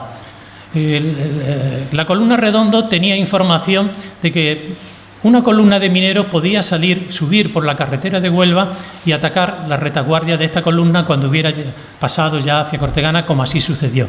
Y para evitar eso, habían dejado un retén en el cruce de Almonaster, en el cruce de la carretera Almonaster-Santa Ana con la carretera de Huelva, donde habían dejado instalados unos cañones, había un retén. Efectivamente, este retén fue atacado, pero pidieron ayuda y las tropas regresaron desde Cortegana y, bueno, los mineros evidentemente resultaron derrotados. El número de víctimas no se conoce. El periodista dice que pasó por allí días después y todavía quedaban cadáveres en la cuneta. De las víctimas del bando nacional solamente se conoce un soldado y, bueno, Bernabé Copado habla mucho de esta persona. Para ver cómo era la entrada en los pueblos, y si me estoy excediendo, cansando mucho, vamos a poner unas fotografías por si alguien se aburre y lo vamos a comentar con estas fotografías de Aracena. Son conocidas, pero nos pueden dar una idea. Esta es una foto muy buena de la plaza de Aracena, en la que se ve entrando a las tropas.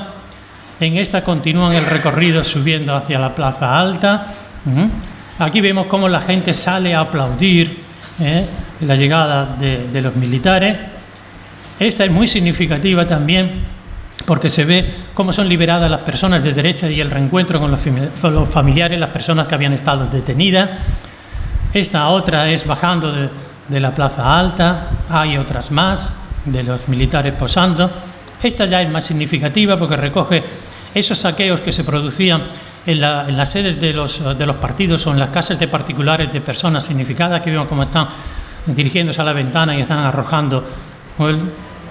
Esta otra es de Manuel Falcón, no he tenido tiempo de hablar de él, arengando a las tropas en la plaza del Paseo de Aracena, dentro de la parafernalia propia de los requetés, que venía seguido del desfile militar y la misa de campaña. Esto es en Aracena. Y después, una vez que se ocupaba la población, las tropas seguían su turno. Esta foto es significativa, pues que ya que se van las tropas se llevan también algunas cosas, ¿no? Ahí yo había encontrado una cosa que me llamó mucho la atención, y es que un señor que se atrevió a reclamar que de su casa había desaparecido una máquina de coser. Hay que tener valor, Bueno, pues esta foto curiosamente ahí está ampliada, que dos soldados cargan con una máquina de coser. No sería la misma, pero hay que dar el detalle.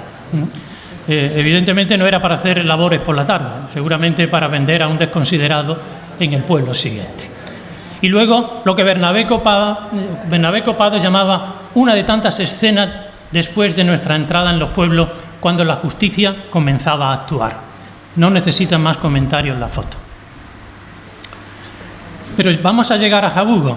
Además de Bernabé Copado, tenemos esta crónica enviada por el periodista Tello Mazariego, y es muy significativa también. Bueno, la llegada a Jabugo se produjo el día 24 de agosto, y bueno, si quisiera decir alguna cosilla de esto, es significativo. En esta crónica se habla de que los mineros habían hecho dueños de la sierra, se habían apropiado de todo, pero también, no lo veis en línea chica, también dice que habían generalizado el uso de vales, lo que yo decía anteriormente. Saqueos sí que hubo, como se denuncia, pero también hubo requisas formalmente hechas. Y bueno, y también destaca la actuación prudente de los alcaldes para evitar que hubiera víctimas en personas de derecha. Vamos ya a llegar a Jabugo. Las tropas del comandante Redondo salieron la madrugada del día 24 de Cortegana y llegaron, en primer lugar, al Repilado Viejo y al Repilado. Esta es la entrada, una foto de la entrada de la columna Redondo por el Repilado Viejo. Esta otra se ve mucho mejor, esta foto es original. Aquí se ve la columna llegando al Repilado. Llegaron por la mañana temprano y lo que se señala en el Repilado es que no encontraron resistencia ninguna. Lo que se dice es que no había hombres, todos los hombres habían huido. Algunas personas sí salen a recibirlo, que es lo que vemos aquí.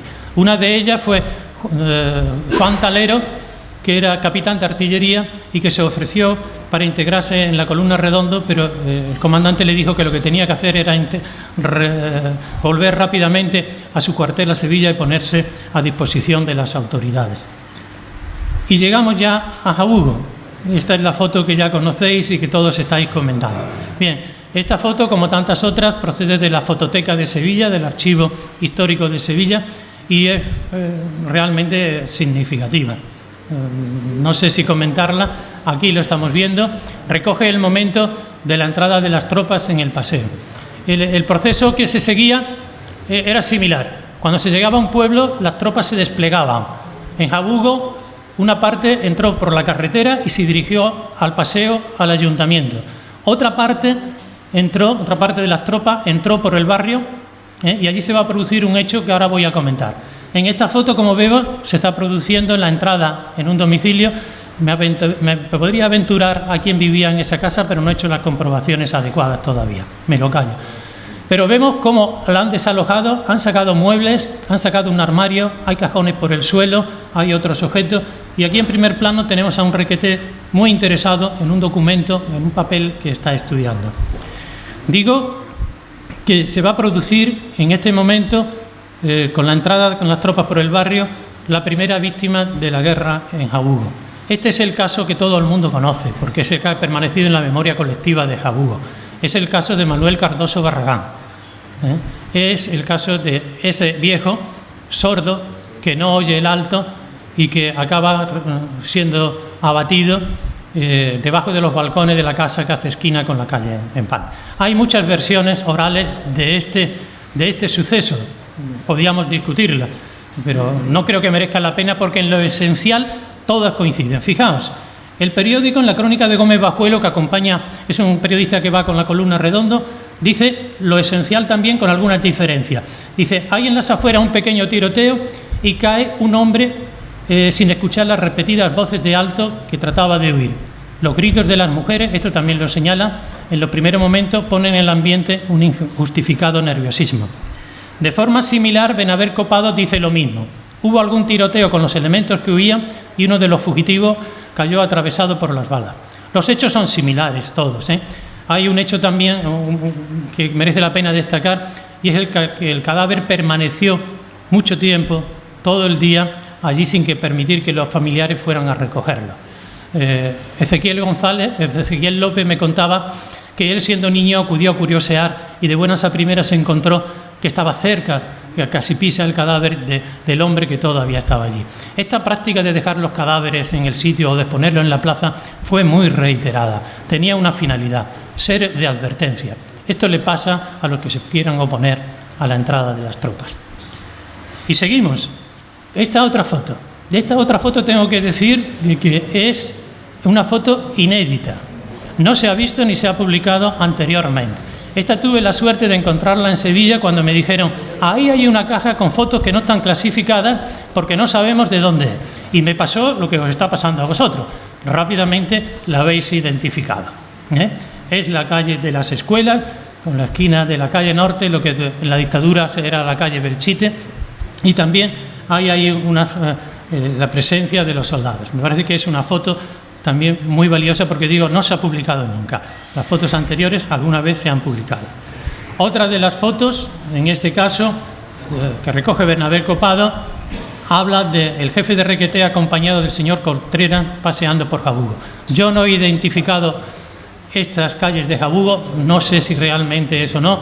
No se puede uno fiar de los pies de foto porque hay numerosísimos errores, Son muchísimos los errores que hay.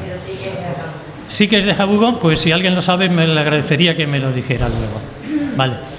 Otro de las cosas que suele ocurrir es, lo dice Bernabé Copado, yo este dato tampoco lo he confirmado, es que se encuentran con una familia amiga suya, la familia de don José Fernández de Villavicencio, y bueno, a los que saluda, le da mucha alegría encontrarse con el cura. Yo lo resumo los hechos después de la liberación esta, que se dice, pues un ambiente festivo de triunfo.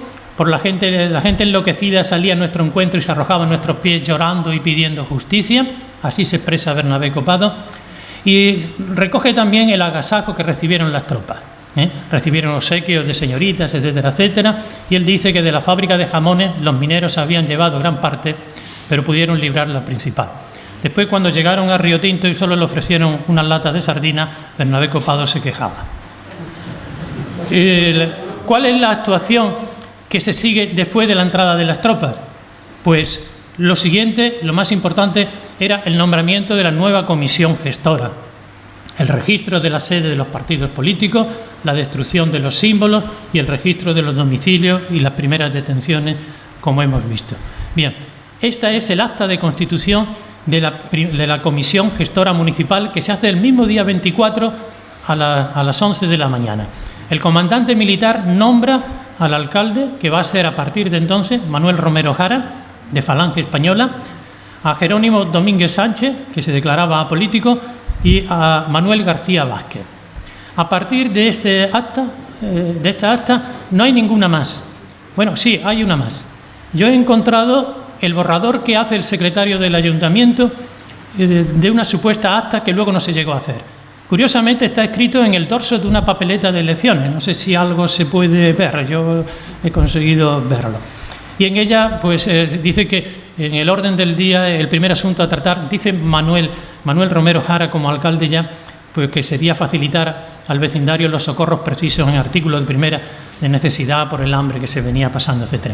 Hay un acta más, solo un acta más en 1937, en la que se decreta el cese, la sustitución de Manuel García Vázquez, y no hay ninguna otra más. Bueno, las razones serían complejas. Luego ya desaparecen todas las actas hasta 1939. Esta es otra escena también, lo que se llamó la purificación del callejero, en la que los rótulos de las calles que habían quedado pues se sustituyen también y demás. ¿Qué pasó a partir de entonces? La columna prosiguió. La columna estuvo poco tiempo en Jabugo y prosiguió de regreso a Aracena. Y en el regreso a Aracena, pues podría señalar el primer sitio donde se detienen va a ser en la China, en la aldea de la China. Y ahí van a suceder dos cosas curiosas. Una es que allí se había montado también un retén, un puesto, digamos, de defensa de la carretera, pero cuando llega la columna que se despliega no encuentran a nadie, no hay ningún miliciano, todos han huido. Sin embargo, hay una persona que se les acerca, que se le presenta, y cuando le preguntan, esto lo recogen distintos autores, cuando le preguntan qué hace allí, pues dice que él está allí para matar a todos los fascistas que lleguen. Podéis imaginar la cara que pusieron, ¿no? Y efectivamente le dicen que si es así, que los acompañe y que se monten en el camión que está más adelante. Lo que sucedió, podéis imaginar, cuando se da la vuelta, le disparan y lo matan. Los que han estudiado en casa este hecho hablan del pobre inocentón, fue el único que quedó y eso es lo que pasó. Muertes de inocentes, los que conocen la guerra civil en la sierra, hay más de uno, hay más de uno.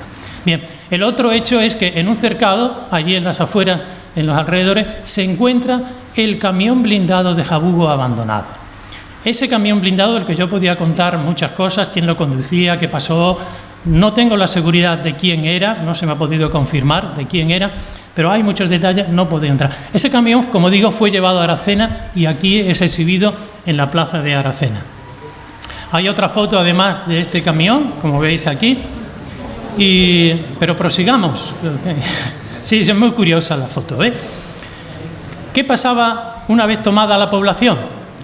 Pues tomada la población, lo que venía comenzaba la represión. Una vez que siempre se quedaba en la población una serie de miembros de la columna, unos militares y demás voluntarios, miembros de Falange, etcétera, etcétera, y comenzaban los fusilamientos de los primeros meses. Y un tipo de represión muy especial, que es la represión que sufrieron las mujeres. La represión fue muy extensa y tiene muchas facetas, tiene muchas caras, en la que yo no voy a entrar. La represión por medio de los consejos de guerra, ahí sí que no puedo llegar ya, eso sería extensísimo. La represión económica, etcétera. Pero me voy a quedar solamente hablando ya de esos dos primeros puntos.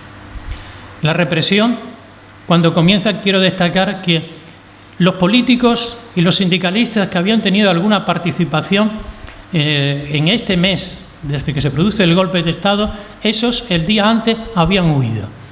Utilizando 3 coches, uno de Sánchez Romero, otro de Miguel Santos Sánchez, otro de Rafael Sánchez, habían huido a través de Badajoz, habían ido a Fregenal, Llerena, después habían llegado a Castuera y permanecieron ya todo el tiempo de la guerra civil en zona republicana y después irían regresando poco a poco.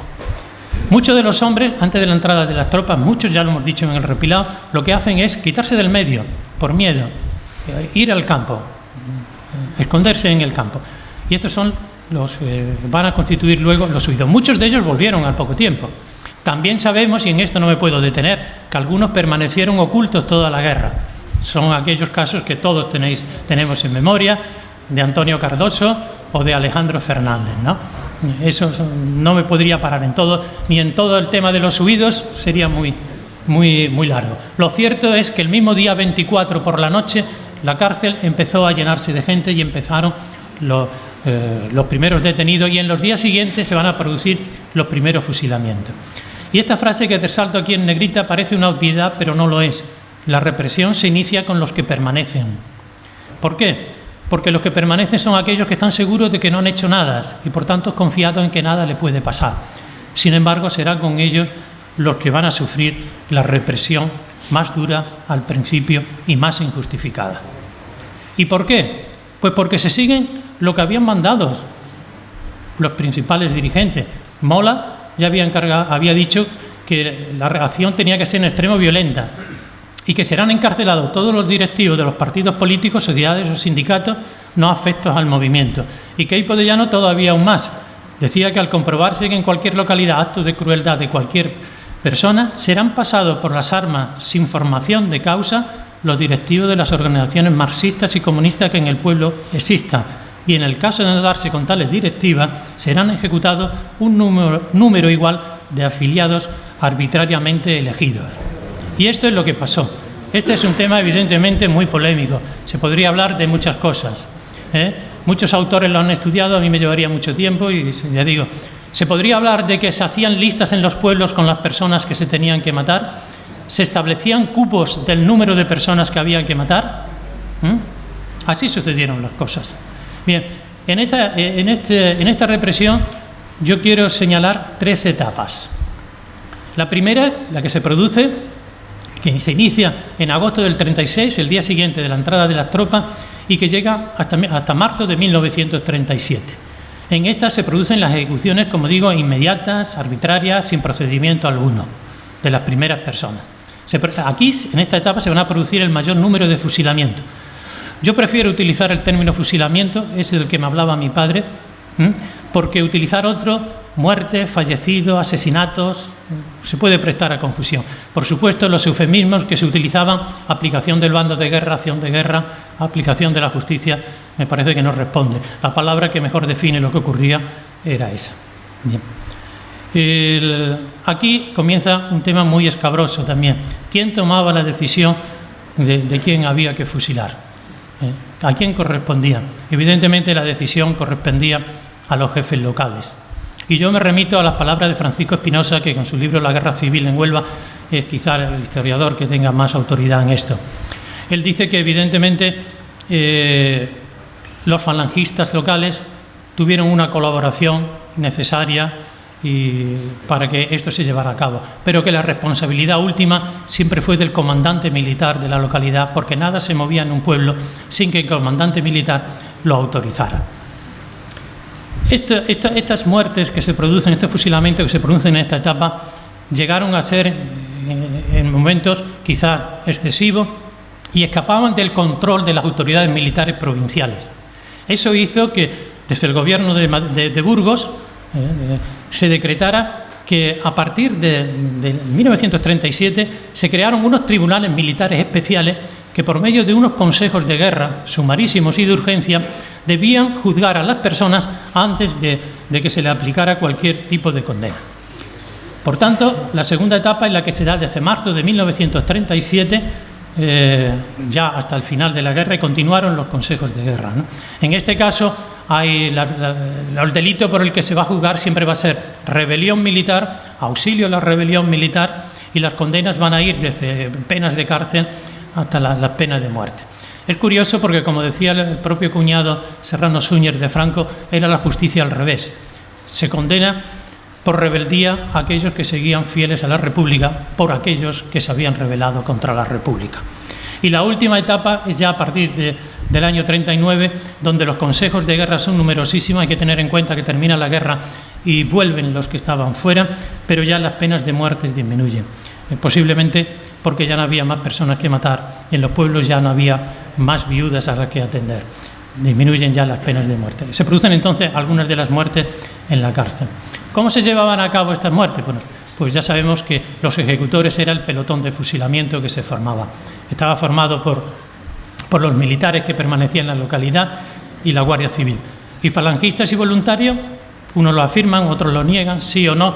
Bueno, si no fuera así, el comandante militar de Huelva y el jefe de falanges no habrían dado instrucciones para que los falangistas se abstuvieran de formar parte de estos pelotones de fusilamiento. Los lugares en los que ocurrieron los hechos los conocemos, siempre hemos oído hablar. El cementerio, el camino de Galaroza, el corral del concejo, otros pueblos. Esta práctica se llevó a cabo. A los de Jabugo los llevaban al Repilao o a Cortegana o a Aracena, a los de Galaroza los traían a fusilar a Jabugo, los montaban en el camión y luego eran enterrados, como sabemos, en las fosas comunes, de las que no quedan, no dejando en registro ninguno. En Jabugo se habla de una fosa común entrando a la derecha, pero unos dicen que estaba en la parte de abajo, otros en la parte de arriba. No lo tengo documentado. Por ir resumiendo, en la investigación que yo he hecho, pues recojo aquí el número de víctimas mortales que se produjo a consecuencia de la guerra. Lo que tiene publicado Fernando Espinosa habla creo que son de 27 personas, más 9 más. La memoria histórica, la Asociación de la Memoria Histórica amplía algunos más. Los que yo he conseguido son estos, los que tengo documentados, es decir, todos los que recojo aquí, hay algún documento que demuestra la muerte de estas personas. Son las siguientes: en el periodo de agosto a diciembre hay 36 víctimas, por la forma en que yo ya les he dicho. En el periodo de 1937 solamente 5, de estas 5, 3 lo fueron de la misma forma, sin procedimiento alguno, fusilados, y solo 2 fueron sometidos a consejos de guerra. Con una curiosidad, uno de ellos es el concejal Delgado Jimeno del Repilao, que tiene un sumario completo, desde el atestado, las declaraciones, los testigos, la sentencia, el acta de ejecución de la sentencia, que a mí me causó escalofrío leerla, y el acta de enterramiento, etcétera, etcétera. Y el otro es de una pobre persona de Jabugo, quizás estuvo en el sitio en el que no debía estar, que, bueno, pues fue denunciado de haber estado en la cárcel de Aracena acosando a las personas de derecha que estaban, y si fue detenido, y cuando se inicia el sumario y cuando el juez manda a que se presente, a que acuda al juzgado para prestar declaración, se le comunica que ya se le ha aplicado el bando de guerra. No dio lugar a que se terminaba el sumario. Hay mucho que investigar también de esto y, bueno, algunas cosas más podría contar. Después, como digo, del año 38 en adelante solamente hay 9 víctimas, y lo que señalo aquí de otros pueblos en Jabugo son los datos que aporta Francisco Espinosa de personas de Galaroza, de Almonaster y de Cumbres que fueron asesinadas aquí en el cementerio de Jabugo. Recojo también, porque lo he considerado oportuno, las víctimas en el bando nacional. Estos datos normalmente no suelen aparecer menos. Hubo 9 víctimas. Uno es el caso es del Carpóforo, la primera víctima que ya dije, y los otros son 8 personas más. 4 de ellos eran voluntarios, 2 falangistas y 2 requetés, y las otras 4 personas eran soldados de reemplazo que murieron en campaña. Cabría también señalar que de todas estas 68 víctimas en total, bueno, hay 2 que tengo sin confirmar, excepto 9, todas murieron fruto de la represión. Solamente 9 personas murieron en combate, en campaña. Las otras fueron todas víctimas, como digo, de la represión. Y bueno, pues también se podrían establecer algunas diferencias entre ellas. No es lo mismo morir en campaña, en combate, cuando se va voluntario y se tiene la oportunidad de defenderse frente a otra tropa armada, que a las pobres personas que, por ejemplo, estaban sentadas en la puerta de su casa con su hija cuando fueron llevadas y conducidas en un camión para ser fusiladas. También hay diferencias que hay que destacar. Algunos en su día ya tuvieron su reconocimiento y su homenaje, otras de las víctimas fueron condenadas al silencio por siempre. Aquí aparecen algunos de los nombres, pero luego al final vendremos una relación completa, porque no quiero dejar pasar esta oportunidad, sí que mencione, al menos tengan una mención todas y cada una de las víctimas. Y seguimos adelante. No siempre se pudieron ocultar estas víctimas, las víctimas de guerra. Aquí hay un documento curioso. En el año 1936 la alcaldía emite un informe con las personas que habían huido, que se encontraban huidas en ese momento. Eran 87. Un año más tarde se hace la misma relación sobre la anterior y ya hay solamente 46 personas. El resto habían vuelto o, como aparece aquí, sobre la lista anterior se habían señalado con una cruz a aquellos que ya habían sido fusilados. Por otra parte, se estaba declarando que solamente había habido una víctima, un muerto en Jabugo. Sin embargo, se tenían perfectamente los datos. Y entramos ya para ver muy brevemente este capítulo de la represión de las mujeres. En Jabugo no hay ninguna víctima mortal. Sí las hay en los pueblos de alrededor y en otros muchos sitios. Las 16 rosas de azufre de las que últimamente se ha hablado, en Puebla de Guzmán, en Grazalema, en Higuera, ¿no? En fin, en muchos sitios, ¿no? En Jabugo no hubo ninguna víctima mujer, no se fusiló a ninguna mujer, pero sí sufrieron esta represión tan cruel de las mujeres, que como todos sabemos el rito consistió en pelarlas al cero, algunas les dejaban alguna moña de pelo al que le ataban una bandera, en pasearlas por el pueblo, después de haberle dado un purgante de aceite ricino que le obligaba a hacerse las necesidades encima, con esa vergüenza, acompañado de una charanga de música, ¿no? Podíamos hablar de qué hacían las vecinas, qué hacían los vecinos. Unos salían, otros cerraban la puerta. Tema muy lamentable. ¿Cuál era la causa? La causa no era nada más que ser familiar de un represaliado. Yo no he encontrado ningún cargo más contra estas mujeres. Solamente en algunos casos se habla de haber confeccionado, haber bordado una bandera republicana. ¿Cuál era el objetivo? El objetivo era la represalia y el castigo. Si no se puede castigar al marido que ha huido, vamos a castigar a la mujer que sí, que está aquí. Y en otro caso, lo tengo constatado, era la coacción para delatar. Vamos a castigar a la mujer y que nos diga qué ha sucedido dónde está, quiénes fueron, etcétera, etcétera. Las consecuencias ya sabemos cuáles fueron: la tortura, la humillación, el escarnio, la vergüenza que pasaron, el estigma con el que arrastraron toda su vida, esa vergüenza. Tal es así de que yo he preguntado a la hija de una mujer, que todos me dicen que efectivamente a la madre la pelaron, y ella está convencida de que no la pelaron. Me decía, no, a mi madre no. Estoy seguro que su familia siempre le ocultó que a la madre la habían pelado.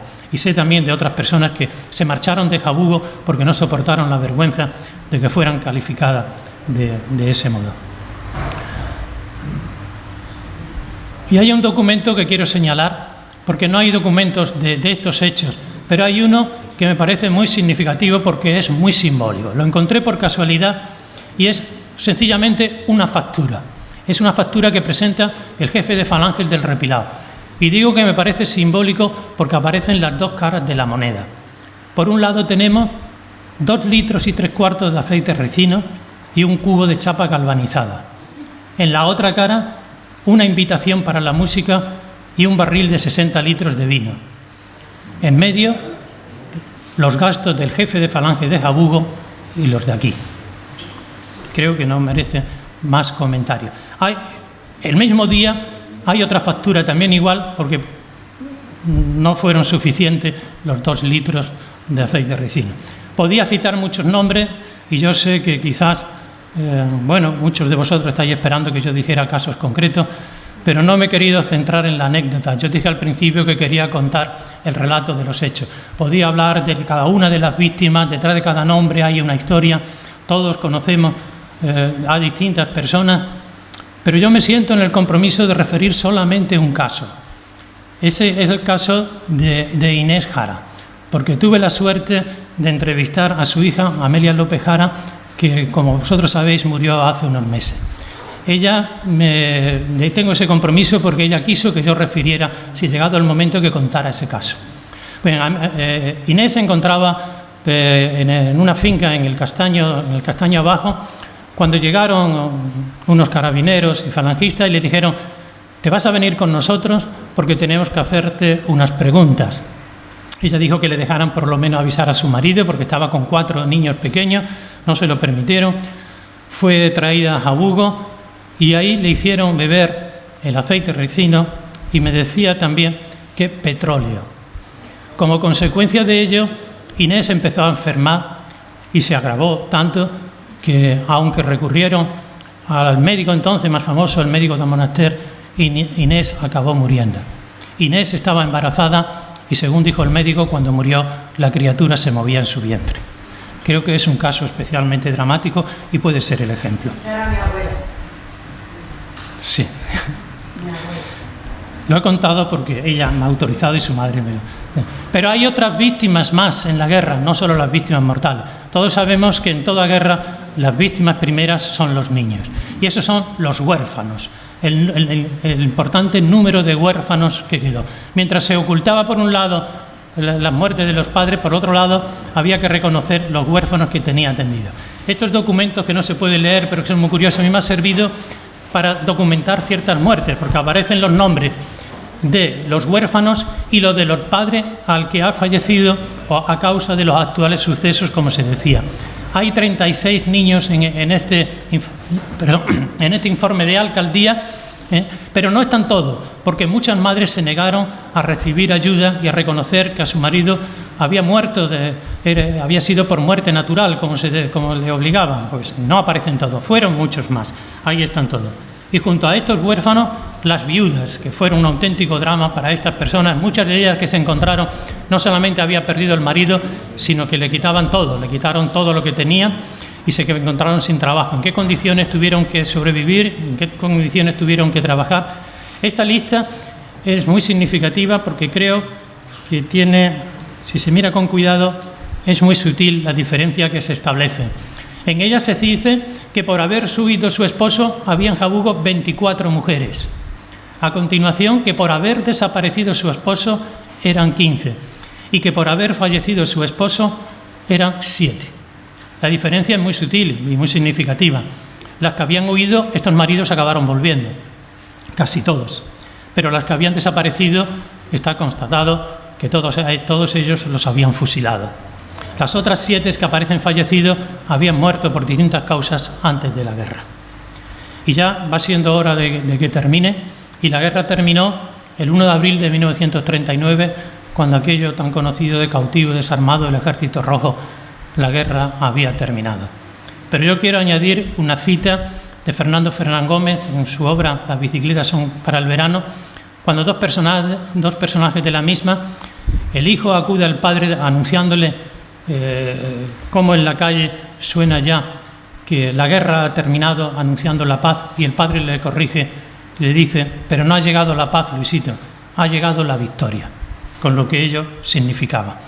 Y ahora ya, que me han aguantado hasta el final, yo les voy a pedir 1 minuto y medio más, porque voy a pasar un vídeo en el que van a aparecer todos los nombres de todas las personas que murieron durante la guerra, fuera cual fuera la causa de un bando y de otro.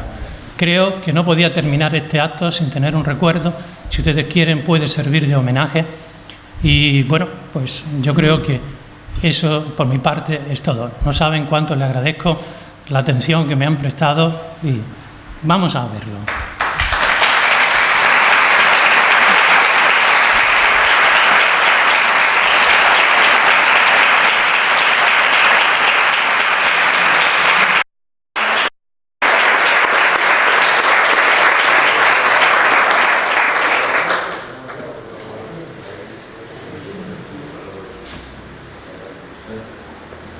Tarda un pelín en comenzar, pero debe ser. Ahí está.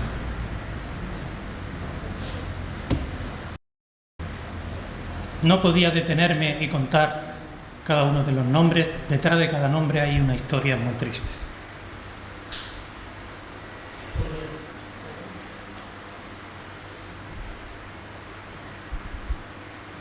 En el trabajo que estoy haciendo sí que hay un párrafo, por lo menos, uno muy extenso, otro más breve, de cada uno de ellos. Estas son las víctimas del repilado.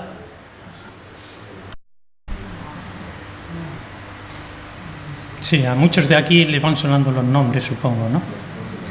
De los romeros. Manuel Romero Martín, por ejemplo. Rafael García, que había sido pedáneo, en fin. Máximo Martín, que hay una historia tremenda. Teodoro Moreno Romero, del que se podía escribir casi un libro. Estas son las personas que fueron fusiladas de otros pueblos en Jabugo, y estas son las que aparecen ahora, las víctimas del bando nacional. Alberto Alcaide, que tuvo la calle en Jabugo, el nicho está todavía en el cementerio, se puede comprobar, y por mi parte eso ha sido todo. Muchas gracias. Muchas gracias.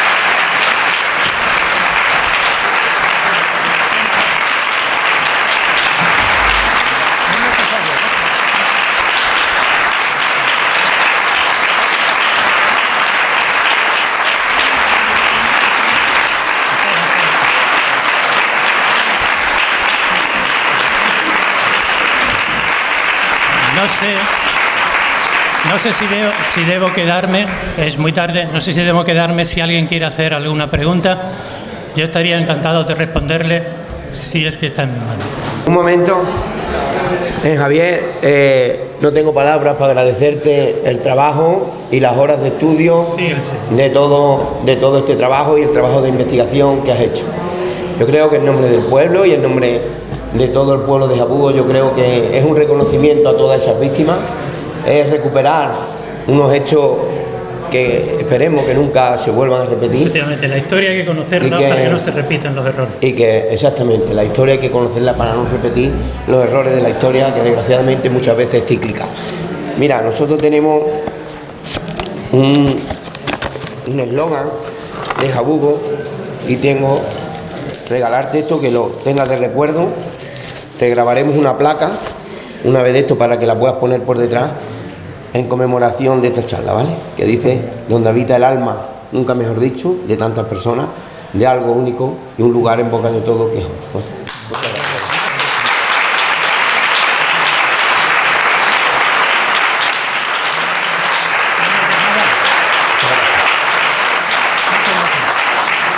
gracias. Espero esperamos contar con otro libro, con esta historia. Ha sido un placer, no sabéis lo gratificado que me encuentro haber hecho esto en Juanjo, haber hecho esto en mi pueblo. Estoy con vosotros disfrutando del trabajo que veis con él. Espero que haya sido de otra situación. He intentado hacerlo.